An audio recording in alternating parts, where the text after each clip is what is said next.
So, welcome back, everybody, to the Memory Coach podcast. I'm your host and coach, Josh McCartney. I help busy people to be able to create and stick to their self-development goals via habit change and memory improvement. And today, I'm super excited because I'm here with one of my idols in the memory world, Mr. Anthony Metivier. He was actually probably the first person that I've seen in the entire world of memory training, and so he's a prolific accelerated learner, memory master, memory god, and one of the first techniques I actually ever learned was the magnetic memory method. And so Anthony is the founder of the entire technique. You speak Sanskrit and just incredible learning experiences. And I'm super excited about this podcast and humbled to have you on. So thank you very much for your time. Thank you very much for joining. And I'm really looking forward to the conversation. Well, Josh, thanks for having me. And yeah, I mean, the whole thing with being able to use these techniques is such an honor and a privilege to pass them forward to other people who are going to be inspired and teach them. And, I just think that's the greatest thing that another person would go on from there. And then, it will pass on to others and beyond that. And this is the ideal thing to be in, right? A sequence or a long lineage of teachers who are teaching just like this through conversation and dialogue about memory. So it's an honor Exactly. to hear what you say. Thank you, man. So, just for people that are new, because most of my audience are going to be fairly new to the world of memory, they may not know who you are. So, for those people that don't really know who you are, could you give yourself like a little bit of an intro, something that I don't know about you, and something you'd like people to know about you? Right. Well, my name is Anthony Metivier, and there's so many different. I mean, one of the things with stories about ourselves that we tell is that we rewrite our own memories when we tell the stories about ourselves. So I've become more and more cautious around telling endless variations of the same story. But essentially, I got into memory techniques because I had a problem to solve, and that was depression while getting my PhD. And I had ancient language requirements to cover because part of my PhD was on classical languages. I had lots of philosophy to cover, 3 exams, 2 of them being field exams, like a mini field exam and then a major field exam and then a dissertation defense. And you have committees of 7 professors at each of these. And so I still haven't even decided what my dissertation is going to be about, but I have hundreds of books that have been assigned to me, hundreds of books and articles. And so it amounts to generally 500 texts plus language requirement, plus you have to write your own book essentially, which is what a dissertation is. And it's 16 foot of snow in Toronto, coldest winter that I can remember. They're thinking about calling in the military to help remove the snow, which is not that uncommon in Canada. It happens like every 25 years or whatever, but it's one of those winters. And I get hit with clinical depression. And I'm slugging myself back and forth to, psychiatrist and, trying to figure out a solution, blah, blah, blah. And all I can think of is jump off the bridge or quit university or I don't know what. Anyway, I'm up at school one day and the York University has what's called York Lanes, and it's like sort of mimics an outdoor New York street, and there were some street magicians in there, and they showed me a trick, and something woke up in my memory, which is that I remembered that I knew a magic trick. So they showed me this trick, and I grabbed the cards from them and showed them this trick that I knew, and they were totally blown away. I don't think they'd ever seen this particular trick. Anyway, it woke something up in me, and I went back home and I started to. YouTube was brand new at the time, or anyway, maybe it was Daily Motion or something. I don't know. There was some video service at the time, and I found all these magic tutorials, and I started to avoid life by learning magic. And long story short, in magic, there are certain uses of memory techniques for certain tricks, etc. One of them is the holy grail of magic. It's called any card at any number. And so I learned a mnemonic approach to that. And I thought, there's no way I can't memorize a deck of cards. I can't even read a sentence of French philosophy here. And so I just went with it. Something called me to try. And, in about 15 minutes on my first try, I managed to memorize a whole deck, 52 cards. Now I was rusty in like recalling it, but I still had 100% accuracy, even though I was slow in recalling it. And I thought instantly, if I can get weird terms from French philosophy and biblical Hebrew onto cards, I can do this. And my confidence just soared. even though I felt like crap, I still feel like crap to this day because I still have depression. But I just felt the joy, the magic of memory techniques, and I never looked back. And the rest of the story is writing a book about it and starting, my own courses about it, etc., because it saved my life. And so that's why I do what I do. And right now in August, we're celebrating 9 years full time of doing what I do with teaching memory and so forth. But it never would have happened if I hadn't dragged my butt to school that day and saw these random street magicians in the middle of this deep, dark, depressing winter, and just had this memory triggered of a magic trick that I knew, and that it's kind of like a weird journey towards it, but that's how it happened. So That's really fantastic. In what way did it spark you to gain confidence with memory training and to help you with depression? Just curiously. I've never known until recently, because it was always a mystery to me. Like, why would this give me such a positive benefit? But in the last couple of years, I've started doing research and seeing that there's a person, for example, Dr. Tim Dalglish, who studies the use of the method of loci, or a memory palace, to help people with depression, to help them with PTSD. And they have found that they have a lift from their depression and a reduction of symptoms from PTSD. And some of that research shows an increase in dopamine in the brain, possibly an increase in myelin, possibly some other, brain chemicals. The opioid receptors start firing, which is going to make you feel better, right? So there's part of that feeling more confident, just because I felt better from having more pleasing drugs firing off in the brain, so to speak, neurochemicals. But also, when you can sit there and recall information, and you can recall it, and you have exams around the corner, then obviously you feel more confident. And there's a lot more to the story, because I was also studying things like hypnosis and this sort of stuff. So I had started to learn self-hypnosis and meditation and so forth, which also produces similar effects because it's very meditative, and meditation itself will help with brain chemical management, so that you're not so yanked around by mood disorders. So I'd say those are some of the things. And I think it also just satisfied a certain monkey wrench need that I have always had, just to understand, things at a deeper level, to know them at a deeper level. And that depression had thrown that out, because, I was quite okay before depression to remember things and to think deeply about them, etc. But that just threw a wrench in everything. I couldn't focus. I couldn't concentrate. So it just gave me a way to concentrate. And we can talk about how memory techniques instantly help you concentrate, because they do, if you learn how to use them. They're just, they're like focus engines, just, you need to focus, switch on, start using memory techniques. It's that easy. Yeah, that's something I've really noticed when I started doing memory training, was that my ability to focus and concentrate almost instantly just completely changed in other areas of your life. Don't know if it's because you just become more aware or not, but I recognize that as soon as I started doing memory techniques, I could suddenly have conversations and actually be present in them, not thinking about what I'm doing tomorrow or what I did 6 months ago and I'm embarrassed about or something, it kind of gave me the ability to be able to take control of my brain. And also when it comes to separating emotions, when for people who don't know, when you do memory techniques, you learn to introduce emotions deliberately to be able to recall and store information.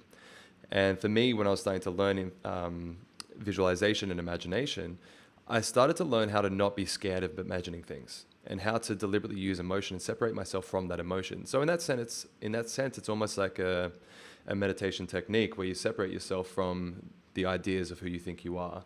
And from that point, you are nobody and everybody, So for me, memory techniques have had an interesting byproduct in the way that I view myself and people around me. It's allowed me to be a lot more kind to myself and a lot more kind to the others as well. But yeah, learning to separate emotions has been a big byproduct that I didn't expect when it comes to memory training. Yeah. Yeah, absolutely. I mean, you start to realize, wait a second, everything is in me. There's no separation between Yeah, myself and exactly. anything else. So Exactly. it's a wonderful effect. Yeah. And how do you keep your visualizations interesting? Because for some people, when they're getting pretty good at memorization and visualization training. It can become a little bit standard. It can become a little bit monotonous or tedious at some point. Even if you're trying to add emotions and stuff, it can become very repetitive. How do you generally keep your visualizations interesting? Wow, that's a good way of asking it. So repetition is a given. It's going to happen. I reuse a lot of imagery a lot, especially with some of the things that I'm doing with Sanskrit, which is not really about speaking it, but it's about, chanting shlokas. And one of the things that keeps it endlessly interesting is the Mary Palace technique. Because if I'm using a particular bridge, for example, that I use from a city called Saarbrücken in Germany for words that start with like Sarva, Sarvatra, etc., I'll use it again and again. But the bridge in this corner, even though it's the same bridge, is already more interesting because now it's over here, right? So this is why I always teach multiple memory palaces. Multiple memory palaces guarantee novelty instantly, right? Now, Sarvatra, Sarvasa, Sarva, all these sort of variations on this, they're also going to be linked with other words.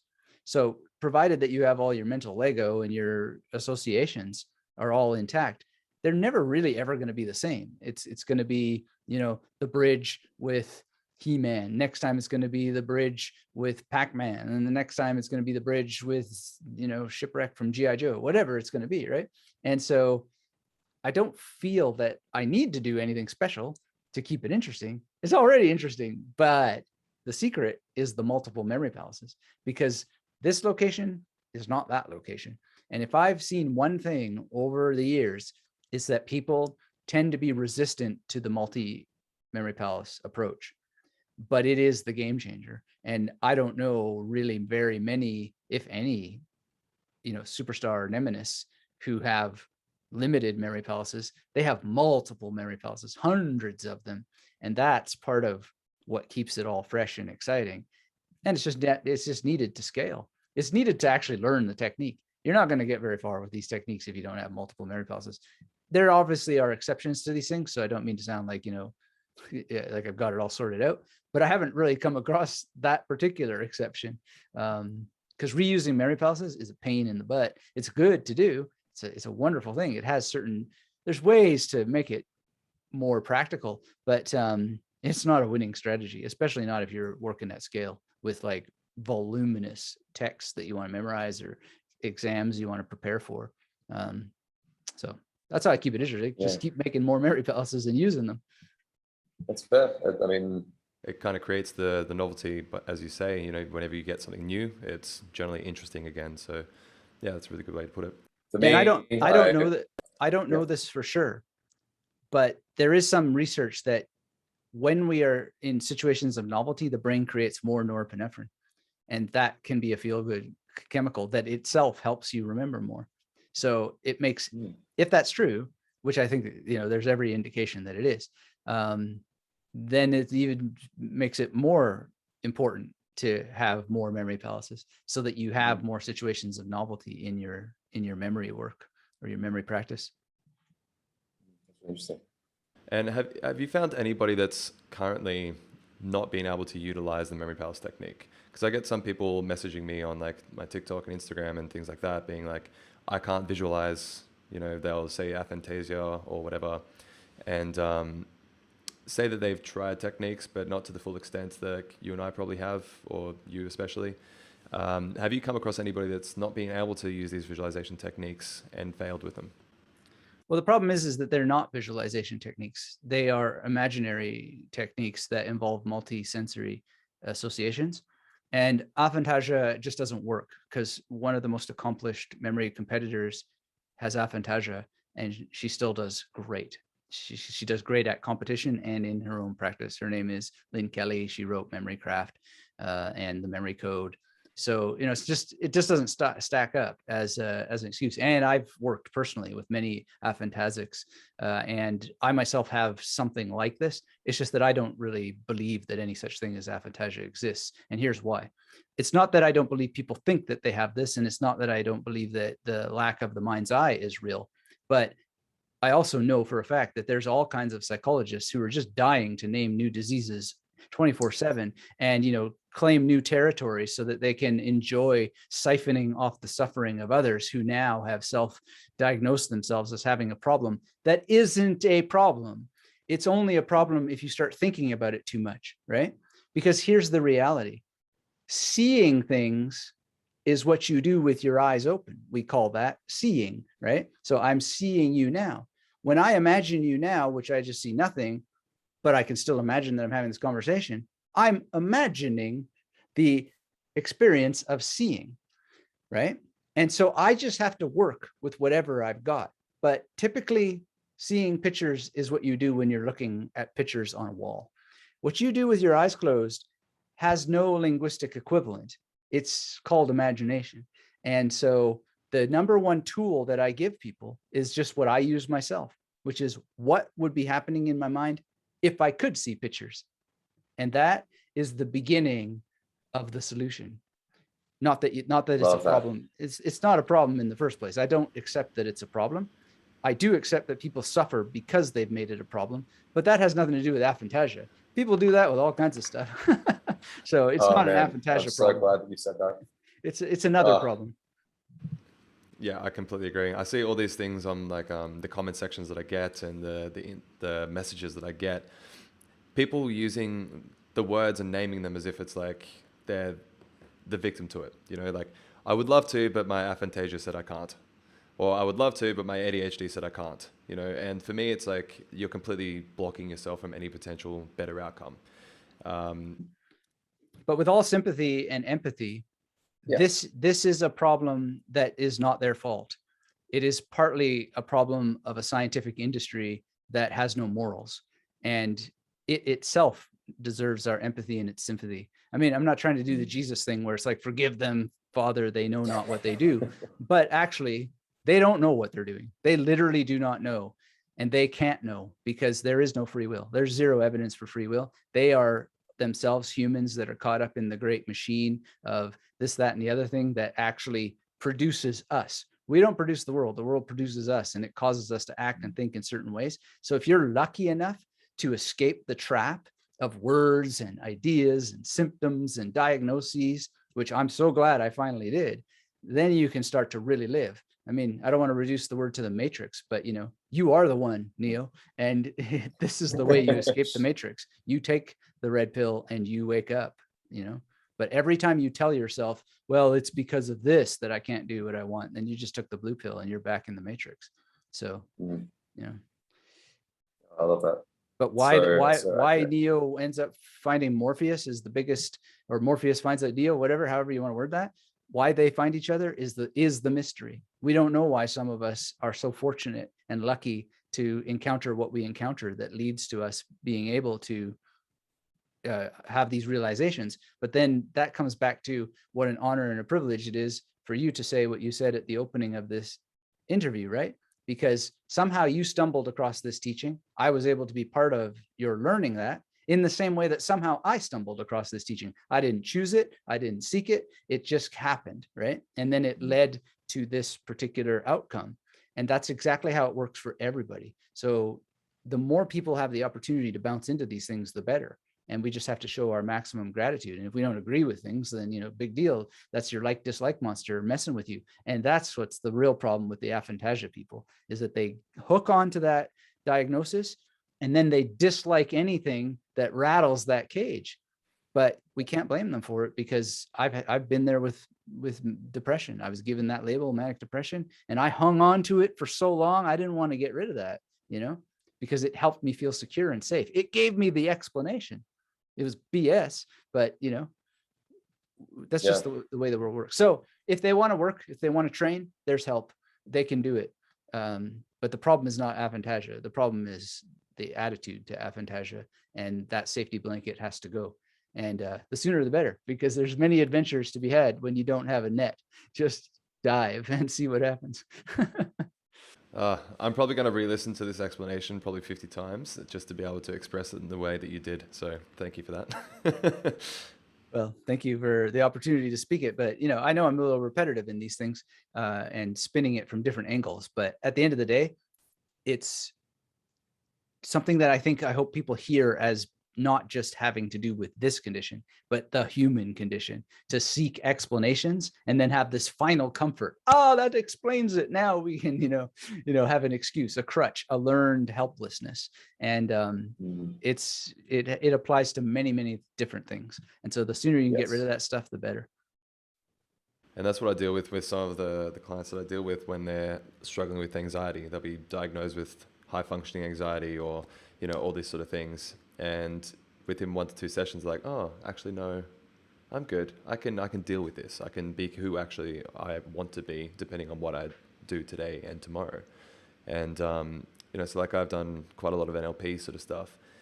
And so a lot of it is getting people to see the perspective outside of themselves and to detach from that scenario and start to learn that the emotions aren't a part of you. They're not who you are, but they're just something that you're doing, right? And emotions are transient. They're something you can pull out of your body at any point, and you can choose a new alternative. So when I work with people that have generally with anxiety or depression or some traumas and stuff like that, I do a lot of timeline reprinting to change the insight and reframe the scenario. And then generally whenever they're having sort of issues when it comes to, sadness or overthinking and that sort of thing, I get the emotion out of their body and see it as their younger self and see them standing there in that position in afraid or scared or angry or whatever it is, and just view it from outside of your body. And the act of that, the more times you catch that, the less time it comes. And then over time, even sometimes for people it can be a couple of weeks, sometimes a couple of months, but they start to realize that they no longer harbor that emotion in their body. And where they would normally get stressed and anxious in certain environments and situations, they're no longer triggered to just go straight back into that mode anymore. And it's been a really, really interesting thing to see, because before it was the holding on to that ideal identity or that identity that's holding them down, and, starting to see that it's just not, it doesn't have to be, Yeah, I mean, that's great if you're able to help people with that. What makes you passionate about that particular issue? Because I kind of grew up, right? I was overweight, terrible teeth. I was bullied a lot, so I did homeschooling. I wasn't able to make friends. I generally felt very, very alone. And because of that, I had a lot of sadness and hurt within my body at all times, until even a few years ago. I still see little pieces of it every now and then, but as a whole, I've kind of gotten rid of, say, 98% of it. But for most of my life, I kind of struggled with that. I always felt alone. I always felt scared. I always felt lost. I always felt like I wasn't doing the right thing. So if I can teach other people what I've learned to help them through their scenario, that lights me up, So memory training and learning techniques has been the thing that's connected all the dots for me, which is why I'm passionate about it. It's once you understand how to form and create and change memories, it's oh wow, this actually relates to mental health, and this relates to confidence issues. And so it started to connect all those dots for me. Yeah, absolutely. That's great. Yeah, so I love it. How would you find that a failure or apparent failure has set you up for later success? And do you have any favorite failures? Oh, all the time. I mean, when you're using mnemonics, mnemonics is really just developing a tolerance for failure, right? Because you're going, especially if you do long form memorization, you're going to have a lot of mistakes. The more you memorize, the more mistakes you're going to have. And then that sort of helps you reflect and think, well, what the heck was wrong with this, right?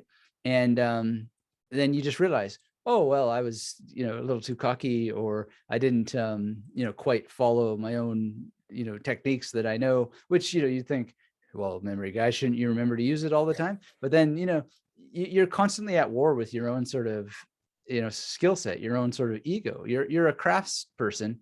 And just like many craftspeople will still make a mistake while they're painting or whatever, because they just weren't quite paying attention. It doesn't mean that they're still not a masterful painter. They're just, somehow not paying attention there. So you go, yeah, okay. So now we change it a little bit. And then, so the real art is fixing the mistakes.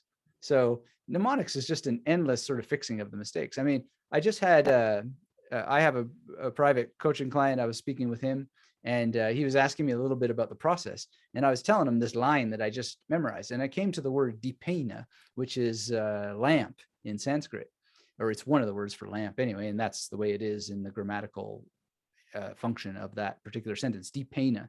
And somehow I was like, I just memorized this morning. I've got the rest of the line. And well, I told him, this is exactly what happens. I'm stumped on it. And that means that, whatever I did, something wasn't quite strong enough. But, if I think about it for a couple minutes, and then all of a sudden it was like, there must be D in there. Because now I'm remembering D. Snyder has something to do with this from Twisted Sister, that guy with the big yellow hair and the weird makeup. And, but I still couldn't get the pain apart. And I was just like learning as I was explaining it. So I must have had some D. Snyder doing something to the other syllable, but I couldn't quite get it. Anyway, then, it went as it went, but I just learned that, whatever I did with D. Snyder has to be stronger to get Pena. So I had Michael Pena, getting a little bit more pain from D. Snyder. And then it just worked out great after that. But this is the hurdy-gurdy way that long form memorization goes. That's the Sanskrit example. With English or whatever, like when I memorized my TEDx talk, I would practice it, and sometimes I would just be like, what the heck was that quote? And I just have to think, why am I missing this? Because I'm going on stage and I got like the potential to reach lots of people. What are we going to do to fix this? But it just happens. It happens with everything. So it's all hit and miss and just constant correction. The only times where my record is like super solid, and even then I'll sometimes make slight pronunciation errors, is with names. But it's never a big deal. And I've only ever had pronunciation errors because I misheard somebody, but it's still a big deal. I mean, nobody cares. And besides which, I set the stage that they don't care, because every time I do a memory demonstration, I always say, would you guys all be impressed if I memorized and correctly recited 73.2% of your names? I'll just come up with some bizarre number, like 83.6% of your names or whatever. I usually put it in the 70s, 79.4. And they're just like, yeah, we would. I know I'm going to be like 99% and maybe 100, but there might be like some oddball name I've never heard before in a language that I can't shape my mouth around or whatever. And it just gets a laugh out of people, but it makes me feel more relaxed. And it also shows them that there is a margin for error. People forget these memory champions and so forth. They don't win the competition because they had perfect scores. They win it because they're the ones who got the most points, So it's not a margin-free, or it's not an error-free art. It's just one where you can really over time reduce the amount of errors that you make. And as you do, you just remember more and more stuff, and it's just beautiful. So. Yeah, I love that. I remember I saw this meme recently, or just this picture on Instagram where it was saying, I'd love to have an average person in the Olympics just for comparison, just for every single sport. Because like I would watch that, like every single sport. I'd be like, that'd be amazing to watch. But yeah, some people do. You kind of forget that the people that are demonstrating these things are human, and there's actually processes going on in their mind. They're actually having their own individual thought. So there's obviously going to be room for error because we are human at the end of the day. So I make mistakes all the time. If I'm out in social settings, which I am quite frequently because I've been a performer for the last 10 years and a singer, I would meet 5 to 10 people a night, and I would know in the back of my mind I'm probably never going to meet those people again. So my brain does what it does, and it deletes people's names. So I'll meet them in 6 months' time, and they'll probably remember my name because I was performing on stage, and they'll probably see me around a couple times. And I'd see them and be like, sorry, I actually don't remember your name. And they're like, well, don't you teach memory? And so that's an idea of, it doesn't mean that you're going to remember every single thing that you're ever going to learn. It just means you're going to get better at remembering the stuff that you think is important, rather than thinking that you're going to remember everything forever. That's it. The other thing too, now that you mention it, like with singing and so forth, is sometimes memory issues are not memory issues. There's something else, right? So I don't know, I'm just guessing, but I'll ask you, do you have experiences where you're singing on stage and you just lose a line? I mean, I imagine the more you perform, the more that's going to happen, right? So is that a memory issue, or can you see where I'm going with this? Like, it's often something else. I don't feel it's a memory issue, no. I feel like either I'm distracted. A lot of the time, singing is habitual, and it's just, muscle memory or something like that. But sometimes you get distracted. You might be focused on something new that you're trying to do with the guitar or the drums or something you're trying to, because I loop every instrument together myself, right? So I might be more focused on something else. And during that process, I might get slightly tongue-tied, and whatever cues that line of words to generally come out in the form of song, maybe that got stuffed up somewhere. And it doesn't mean that I've completely left the memory from my mind. It just means in that moment I was having issues with recalling. Right. Yeah, I seize upon that because I've played in bands for years, and I've had my band members laugh at me because I got lost in a song or whatever. And they're like, "You're supposed to be the memory guy," and all this stuff. And it's just like, yes, but there was this gorgeous waitress in the back there, and she was really into our song, and like I was already thinking that maybe or whatever, and You then never know. Yeah. but you notice that by the time we were in the chorus, I was back on track, right? This sort of thing. But yeah, it's not like I forgot how to play the song. It's distraction or whatever. And even when I've met people, it's often the surprise of like seeing someone out of the blue, and I will remember their name later. But this is like maybe a tip for some people who really are so scared of ever being embarrassed of forgetting a name or whatever, if they are known to working on memory techniques. I never say, "I'm sorry, I've forgotten your name." I always say, I really pride myself on working with my memory, and there's been a glitch. Could you please remind me? And I'll sometimes just say, "What was the first letter of your name?" And that sort of thing. But it's kind of just it's a way of avoiding that sort of issue, and even giving myself a chance to buy some time to possibly remember it and even get a clue, because often that clue will be there. Anyway, it's just, for me, it's an alternative. And I teach that a lot to other people, because some people are saying, "I could never do that because I'd be too embarrassed of making a mistake." And it just be like, you're going to make mistakes. Don't worry. But here's just a suggestion. Just say, I work on my memory, and could you just help me out? I just want the first letter of your name. And that can often trigger it. And then if you still can't get it, just bow out and say, "I'm sorry, I just please tell me so I can, figure out what went wrong in my little techniques." And then it makes for a nice story, because then you go, "Oh, right. How could I forget that? Because I associated you with whoever." Yeah, absolutely. I love that. Yeah, I used to get really scared of that in the beginning as well, because when I was starting to, teach more people and, have more people recognize me as the memory coach here in Dubai, at least, you get that expectation where you should know everything, every detail that I spoke to you about last time. It's like, well, not quite how it works. But I found in the beginning, at least, I got better at justifying why I forgot. Now I spend less time trying to justify and just more time explaining, giving helpful advice. But yeah, in the beginning, it was like when I got better at memory techniques, I learned how to justify my mistakes with memory faults, I guess. It's a judgmental world, so whatever people are going to judge, you should embrace it and welcome it, as opposed to run away from it, because the monster only gets bigger if you try to chase it away. Yeah, I laugh at it nowadays, to be honest.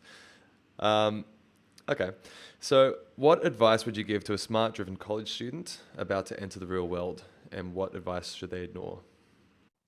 That's interesting.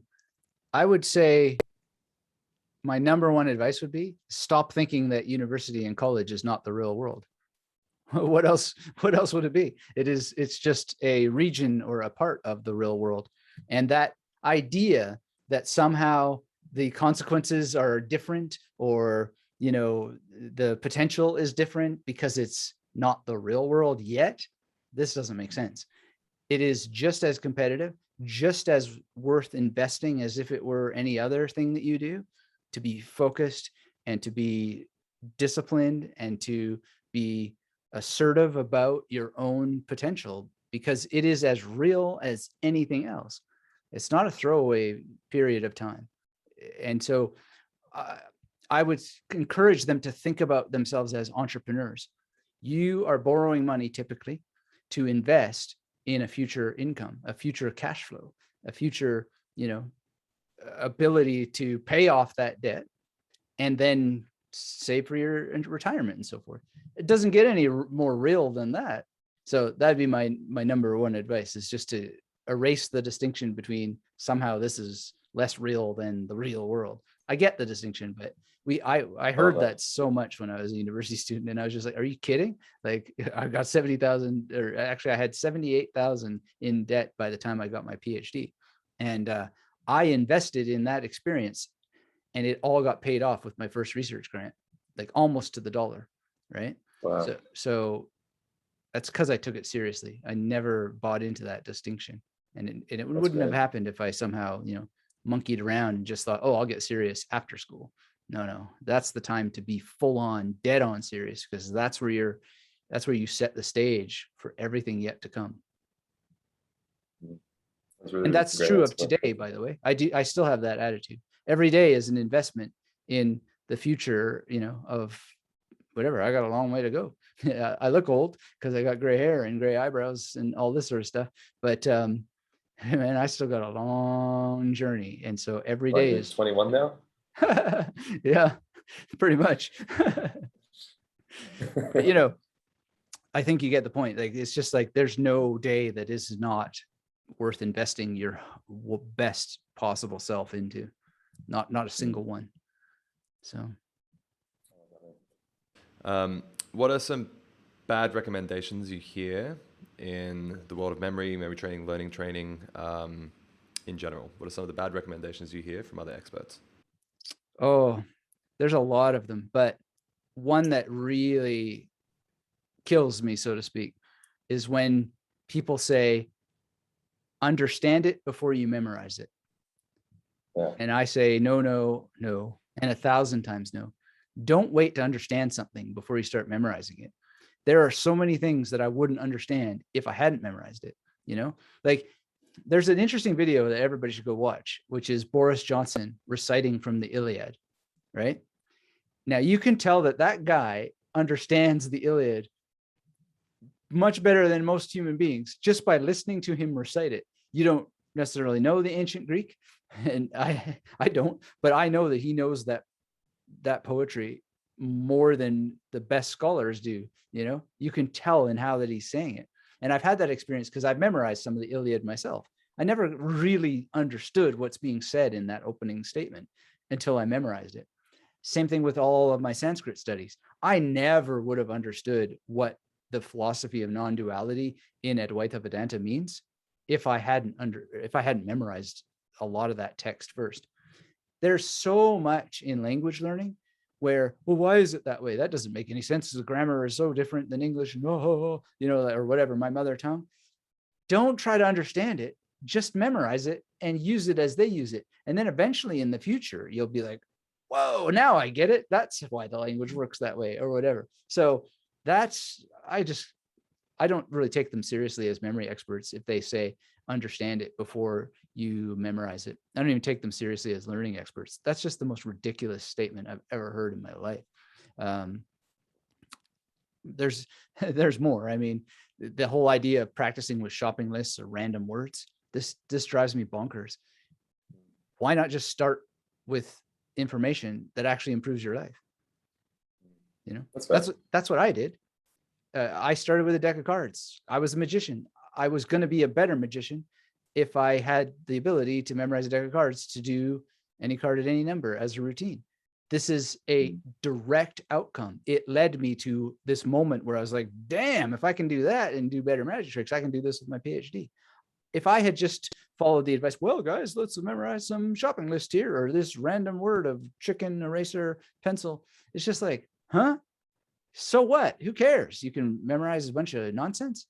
Now, obviously, it's a simple thing, but I put my foot down on it because we know what we know about memory techniques, the increase of dopamine, the increase of myelin, the increase of all this stuff. If you give yourself a quick victory and you actually start by practicing with information that's going to improve your life, that kick that you get is going to be even higher because you're going to go, aha, this improves my life today, So those are two main things that just drive me bonkers. And you see them in almost every memory book out there. Yeah, I agree. What would you, if you had a new group of people to memory, what would you get them to memorize in the beginning? I would ask them, what's going to change your life? I've puzzled over this for years and I still don't have an answer, but if there was one thing that I think is quite a good exercise for anybody, it's the alphabet backwards. It's just kind of generic, but it helps them see not only that they can do this, but it sets them up for the magnetic memory method, which requires alphabetical focus and concentration. So if there is one thing, it would be that. And I've seen people pick it up in 4 minutes. It's not that difficult. Really? Yeah. Wow. And it's just, I mean, it didn't take me that much longer myself. It's just a way of understanding how memory techniques work. And then you can teach them, like, there's the zebra, right? And here's the yellow xylophone, and here's the German man who's saying what, or what, or whatever, whatever it is, ZYXWVUT. Yeah, you need a weather vane in there. So the weather vane is saying what or whatever, VUT. Anyway, it's just an amazing exercise. So if there was one thing, that would be it. Learn to do the alphabet backwards using a memory palace. That's a great idea. I like that. Very cool. Okay. When you feel overwhelmed or unfocused or have lost focus temporarily, what do you do? What questions do you ask yourself? Who is it that thinks that overwhelm is real? Where is this person that somehow, thinks these things? Yeah, I really do, actually. And there's a short form in Sanskrit, which is neti, which means not this, not that, which is kind of just like, well, it's not this person because there is no person here. If I try to search for where my person is, I can look down, right? But then who is it that thinks that this is me? Where is that person? It's just kind of like this self-erasing thing. All we have is this experience that's just emerging into present reality. Another thing that I sometimes do is what's called kirtan kriya, which is sata nama. And I'll like do that behind my back so nobody's seeing it, but literally mentally sata nama. Or you can do the Chinese version, which is ame tofu. And it just is a centering technique. It's also been shown to be good for memory and stress reduction. And yeah, it's just a beautiful practice. So I'll do something like that. But That's really cool. I've never seen it before. Yeah, I highly recommend looking into it. Kirtan Kriya is like KIRTAN, new word, KRIYA. Okay. I'll check that out after. I like that. Kirtan Kriya. Amazing. I'll try not to take too much more of your time because I know you're a very busy person and have a lot going on. But I'll just ask a couple more little questions. Oh, thank you. What is the book or books that you've probably gifted the most? And what are one of those books that have greatly influenced your life the most? I know you read a lot of books, so it might be, yeah. I read a ton of books.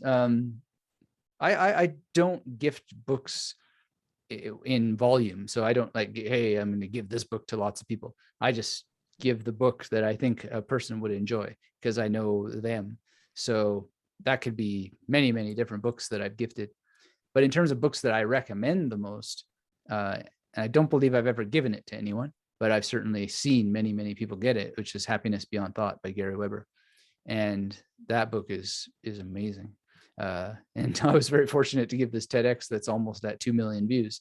And apparently many people have gotten it because I mentioned it in that talk. And another one by him is Evolving Beyond Thought. I'd recommend both of them. Then beyond that, I mean, if people really want to get serious about memory techniques and really understand a lot of the power and the potential, I tend to recommend the works of Giordano Bruno. So things like On the Shadows of the Ideas and 30 Seals and The Seal of Seals. These are really great texts to learn about and to study deeply to get a better sense of the memory techniques. Well, I'll be checking them out after this podcast, obviously, for sure. Okay.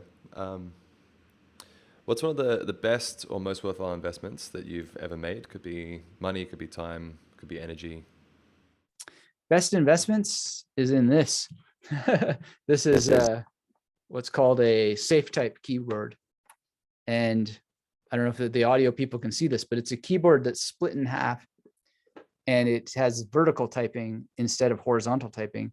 And the keypad and the number pad, the direction arrows and the number pad are in the center of the keyboard on a platform, and then the alphabet is split up into these two vertical panels.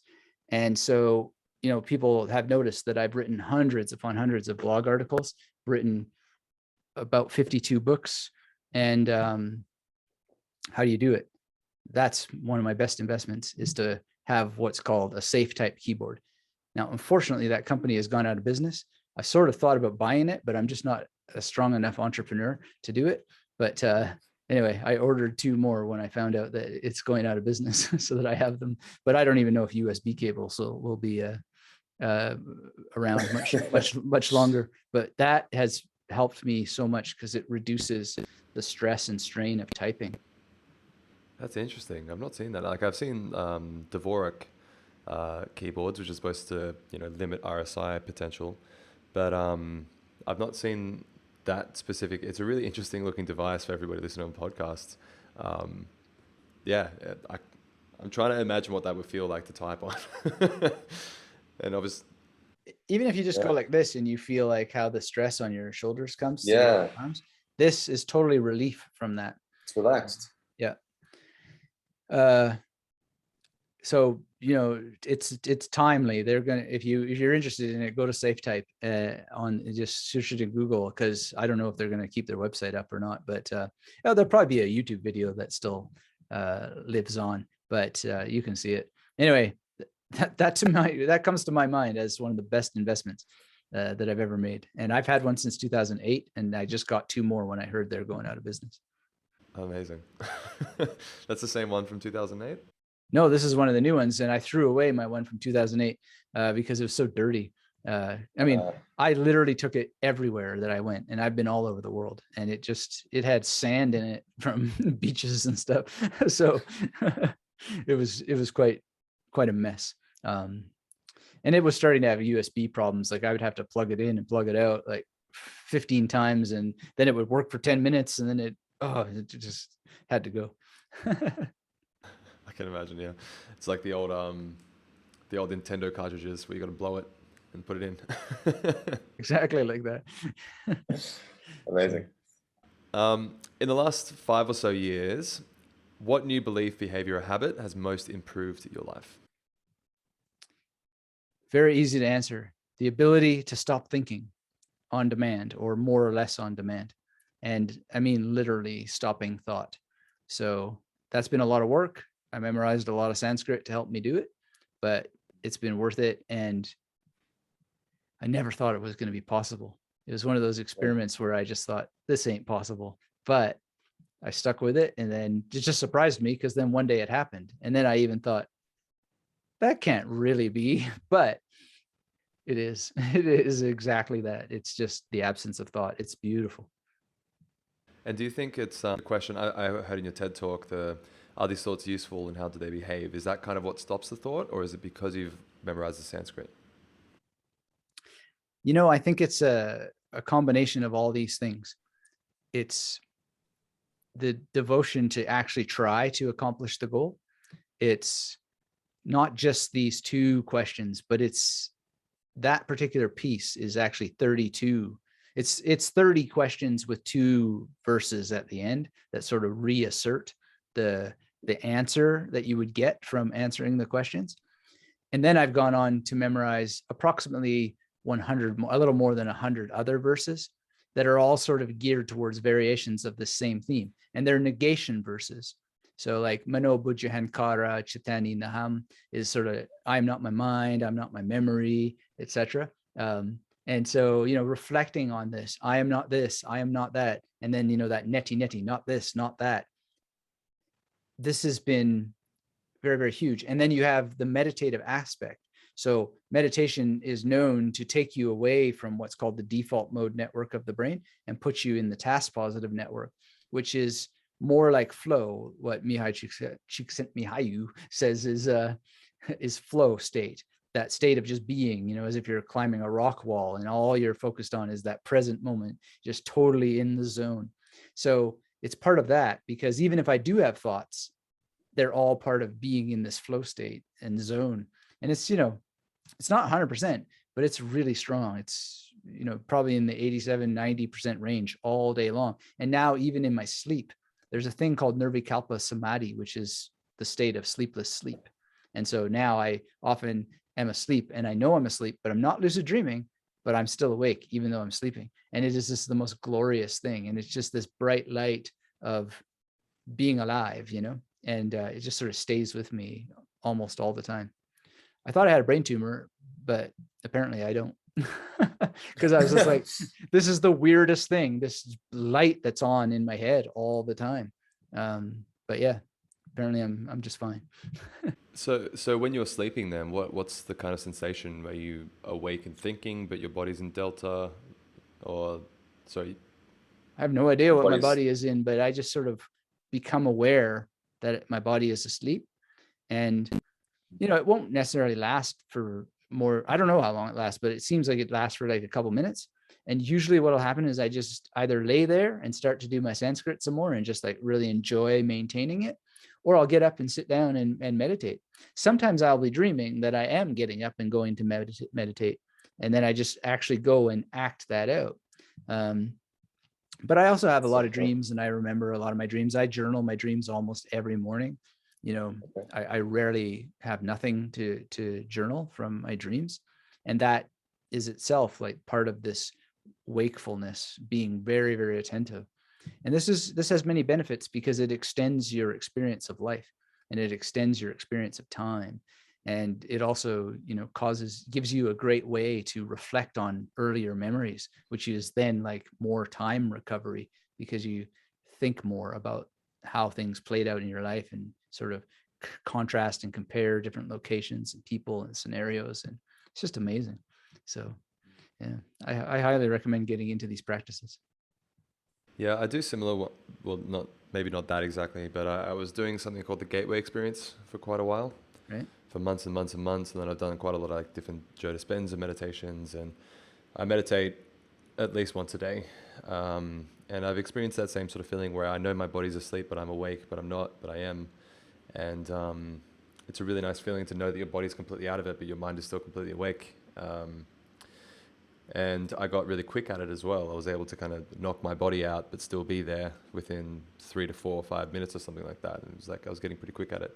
I haven't practiced that meditation for probably 6 weeks or so now, but now I've been going back to really just the basic ones of just watching my breath, where I've never actually just done that before. I realized like it's the most basic form of meditation, but I'd never actually just done it because I thought that I was going to go straight to the top and find all these difficult ones and have crazy lucid experiences outside of space and time and stuff. But I've never tried out the basics, which is just watching your breath. And then when you get distracted, come back to that. And I'm starting to realize that even just that basic process of that in my day-to-day life, when I'm having somebody talk to me and then something else happens, I'm able to come in and out of those, both those tasks in and out pretty quickly and just control my brain in those two scenarios, and I'm able to rapidly switch between those tasks, but actually be focused between both of them. Just from watching my breath and bringing my thoughts back. It allows me to fall asleep faster as well, which has been a really big thing for me in like most of my life. I haven't been able to fall asleep very quickly. It would take me 30 minutes to an hour minimum. So now I'm able to just turn my brain off when I want to.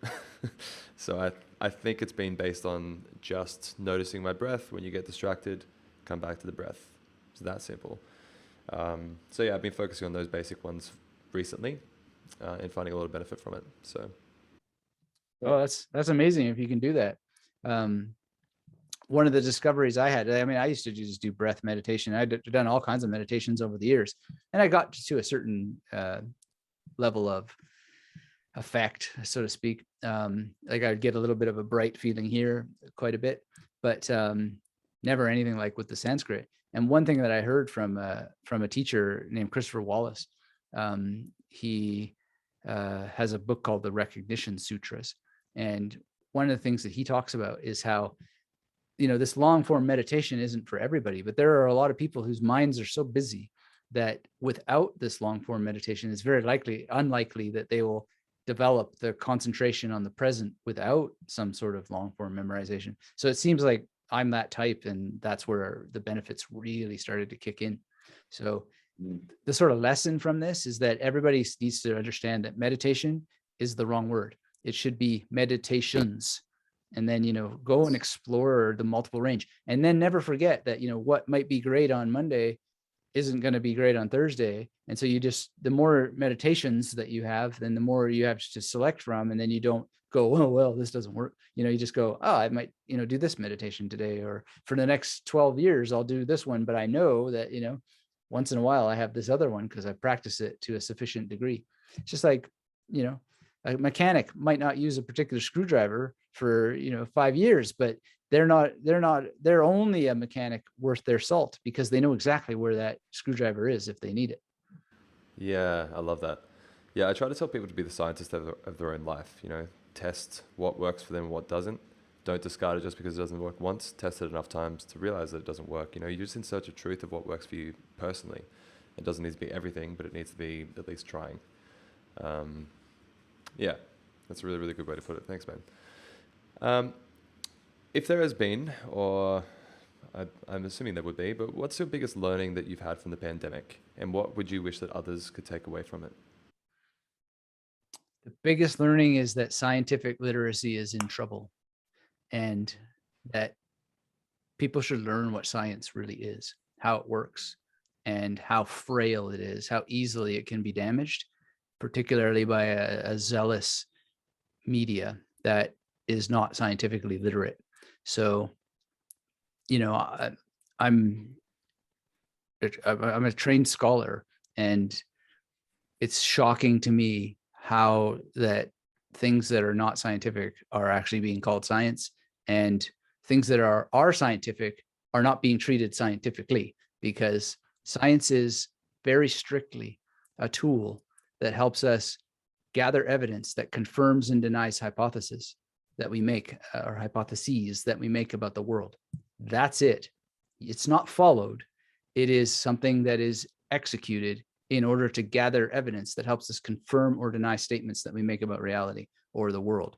So the whole idea of following the science is a deep betrayal of what science actually is. And so there's a lot of people who are being shut down because they're skeptical. That's what science is. Science is skepticism. So when you asked me earlier, like, what's my biggest mistakes and failures and all that stuff with memory techniques, it's all a scientific process. Oh, you can memorize vast volumes of information because you use a memory palace and all these imagery? Nonsense. That sounds crazy, but I'm going to try it anyway. I'm going to test this out for myself. And then I'm going to use your scientific proposition to help guide me, and work this out. And then if, like, what Boris Johnson knows that much of the Iliad in his mind?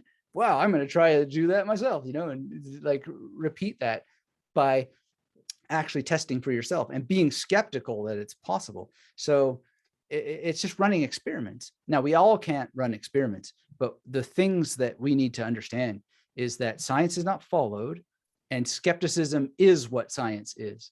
And so there's been a lot of really, really morally disgusting shutdown of open and free inquiry and calling people idiots because they're asking questions. But that's what science is. It's the thing that asks questions, and it helps us ask questions. So, yeah, I don't know. I don't want to, cause trouble for, you can edit this out if it's a troublesome thing. But at the end of the day, that is the biggest lesson, is just how deeply wounded scientific literacy is around the world. And I think that we wouldn't have had this problem to this degree if people were more aware of what science is, and, that it should be open inquiry, and you should be asking questions and not being afraid of being fired because your scientific findings are a little bit different than, this other guy's or this other woman's scientific findings. That is an insult to all that humanity has achieved. You should just be able to say what it is that you found. And if you're wrong, then science itself should help shoot that down. Not a media, not a tweet, not, a deplatforming or any of this. That's what we worked so hard to escape. Giordano Bruno, who I mentioned, the great memory master, he was burned at the stake by the Catholic Church because he said that infinity was real. And not only if infinity was real, then that meant that there are infinite suns potentially. And on those other planets, there may be other gods. Oh, heaven forbid, right? Now, I don't even think he really believed in God, but he said, if infinity is real, then all this, and the Catholic Church said to him, to the stake with you, right? They actually held him in prison, I think, for 12 years. And his memory was so good and his argumentation was so good that they couldn't catch him. He would say, yeah, but this and that and that. And they interrogated him again and again and again. Anyway, they finally caught him on the infinity thing. And then they burned him at the stake. And you know what he said? He said, I think you fear this execution more than I do, right? And so when I say, yeah, go ahead and edit this, I'm sort of saying the same thing, is that I don't those really people, edit podcasts. So. well, you know what I'm saying though, like there's every danger right now in the 21st century, in the year 2021, that people like Giordano Bruno are being burned again. Now they're being burned symbolically because they had thoughts and ideas. And by who? By people who actually should understand what science is. And he was a proto-scientist. We have science because of people like him who were willing to say, no, this is how we find truth. We gather evidence that helps us, test and to be skeptical and to not accept things. And what do they do when they don't like that? They burn you. And so they're still doing it in the 21st century. This is insane, But anyway, humanity is a good thing. It is itself scientific, even if it doesn't want to be. And there's a principle called the regression to the mean. And so we will come back to some sort of sanity eventually. But it could take 100 years sometimes or more before, humans get some sensibility back. So back to the whole point. I'm shocked that scientific literacy is so poor. And one thing that we can all do is look more into science. Don't take my word for what that definition of science is, but look into it, because other people word it different ways. But I'm pretty confident you'll find that that's what the definition of science is. And then try to be a scientist yourself. Don't just take things for granted, but actually go out and run experiments yourself in your own life and so forth. And like we said, have multiple meditations, because one is not really testing the waters of what meditation can be. And the more you know, the more you can know. So long speech, but that shocked me so much. I never would have thought that this would be, and you got to throw the internet in there as well. I never thought that the internet would allow for the closure of information, the bordering of information, as opposed to just openness, more and more openness. That's just shocked me like you wouldn't believe. It's broken my heart, actually. It's just so against the work that I do, which is being able to remember information that is freely flowing so that it can continue to flow freely in a populace that has enough discernment to make its own decisions and is allowed to make mistakes if it does, so that others might learn from those mistakes, because they're going to happen. There's no way around it, but they're accelerating the making of mistakes because they're restricting important viewpoints. So. Yeah, well, I appreciate your passion in the subject, and yeah, I really hope there's a bit of a correction towards it in the near future, but it may take a long time. As long as we haven't stimulated an extinction event upon ourselves, it'll correct. Well, wouldn't be the first one that this world's seen, but anyway, let's not make a doomsday, shall we?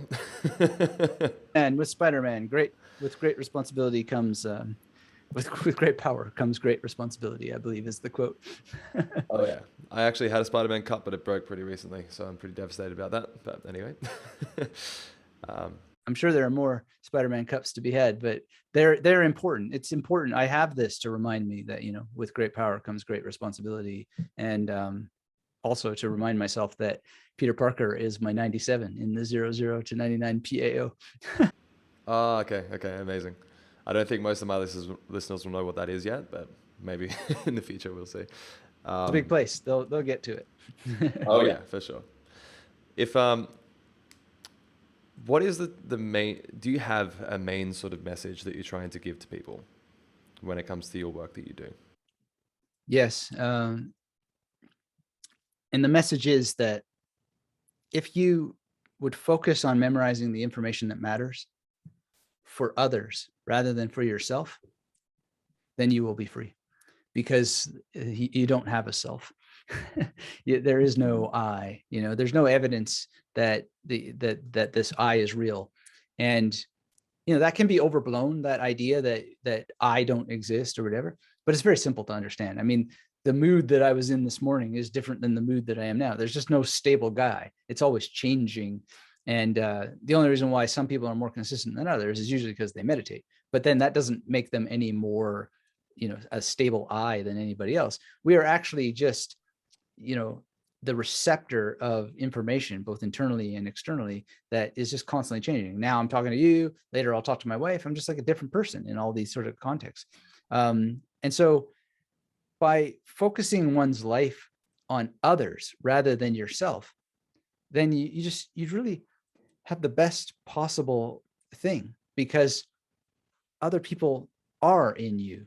They literally appear in your brain cells. The entire universe, the idea of a universe, is being processed in your brain cells. So you have every reason to treat those people outside of you as if they were your God, like every single one of them, because they are in you, right? So memorize information that helps you improve the lives of others, and then you will be free. You will be free and free and free again, over and over and over again, because you have become a servant to the appearance of the other, which is always already in you.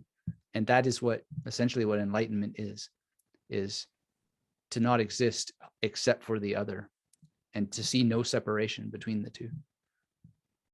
That's something I've maybe not had as much of a profound thought about, but something I've been actively practicing in the past maybe year and a half, where I started to learn that you are literally a vessel between the person where they are and where they want to be, and you are just a guide. And for me, it's taken a lot of pressure out of the expectations I had about myself and what I needed to be, and all the information I needed to have. But it's all coming down from a place of, how can I help somebody today? How can I help somebody else's day? How can I give them the information they need and the point of life that they're at? And since I started to view the world that way and started to actually treat people that way, everything kind of changed for me personally. And so whenever people ask me, what they should focus on, I always tell them, not yourself.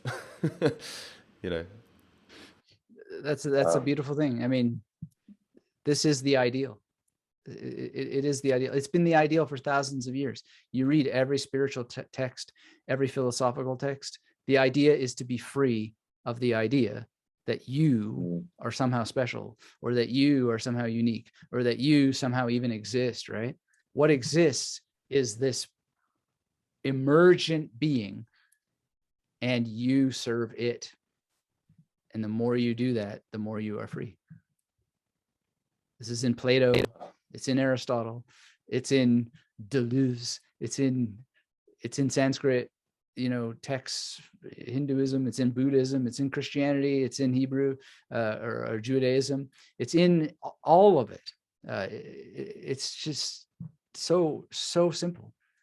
Why is it in all of it? Because it's the only thing that works. To be free. I love that. Wow. You give me a lot to think about today, I'll be completely honest, and I'm really, really thankful about it.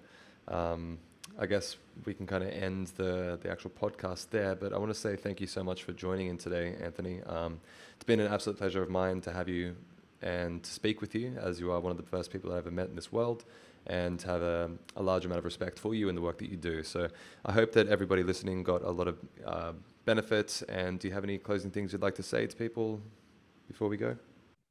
I would just say, when you come across someone like Josh, like, get behind them, because this is work that very few people are willing to do. And, we all need all the support we need, because memory is the key. You are your memory.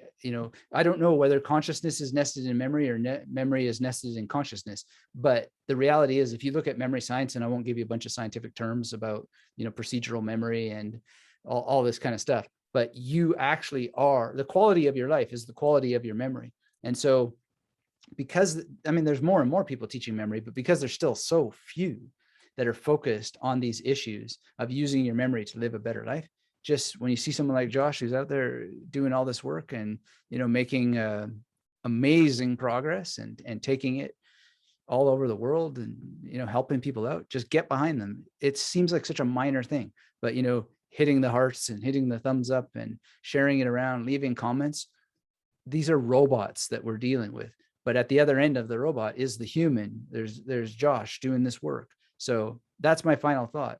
If you find somebody and you like them, actually support them. Buy their books, buy their coaching, buy their courses, whatever they do. But if you can't do that, don't be passive. Say, this is great, and just hit that heart or whatever the thing is. Because if you don't help this, we are likely going to go into an extinction event, because the only thing that's going to save us is our memory.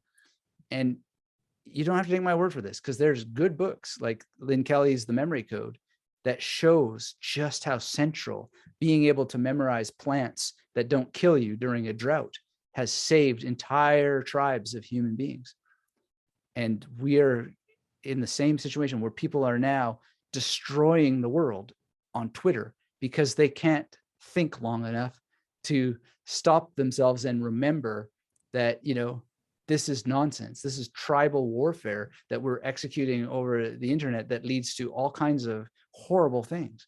So you can be part of the solution. So when you find someone like Josh, get behind and support it, because memory is the key. It is the ultimate solution. It's where the problems are. It's the lack of memory that causes the problems, and remembering to remember is the solution. And making sure that you don't wait to understand before you memorize these things. But, that's my final message, is that humanity was saved by memory before, and it can be again. And it's in trouble right now. I mean, it's always at risk. It's always endangered, but I don't think we've seen anything like what is happening now. And, that might be romanticized. I don't know, but it seems like some pretty critical times.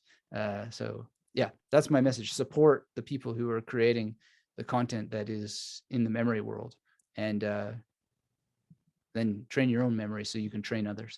It'll be the most amazing thing.